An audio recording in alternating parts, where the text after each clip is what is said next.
இத்தனை ஆண்டுகள் கழித்து கடவுளுக்கு கேட்டுவிட்டது. இந்த விலை மதிக்க முடியாத ரத்தினத்தை எங்கள் மடியில் போட்டுவிட்டார்.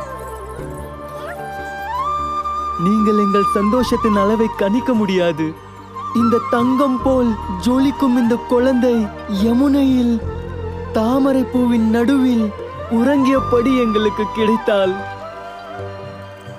இவ்வளவு அம்சமான, இவ்வளவு அழகான ரிஷபானு, சந்தோஷமான நேரத்தில் ஏன் அழுகிறாய்? எனது சந்தோஷத்திலும் எனக்கு ஒரே ஒரு கவலைதான் நந்தரே. 11 நாட்கள் ஆகிவிட்டது, ஆனால் என் குழந்தை இன்னும் கண் திறக்கவில்லை நந்தரே.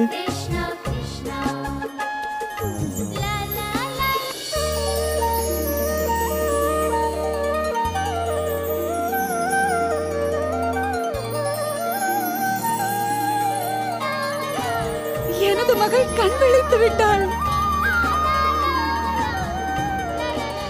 உன் கிருஷ்ணனின் கைப்பட்டதும் எனது குழந்தை கண் திறந்து விட்டாள்.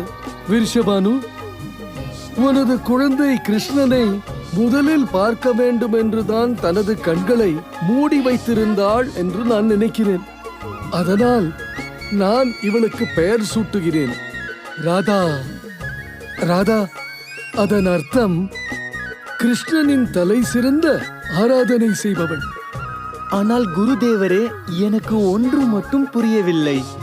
ராதா குழந்தைதானே, அவள் எப்படி கிருஷ்ணனை கண்டறிய முடியும்? அறிவால் சிந்தித்தால் அது சாத்தியமில்லை, இதயத்திலிருந்து உணர்ந்தால் அது சாத்தியமாகும். இந்த பந்தம் காலங்காலமாக உள்ளது. ராதை ஒரு சாதாரண குழந்தை அல்ல, அவள் கடவுளுடைய மகிழ்ச்சியின் வல்லமை கொண்ட வெளிப்பாடு.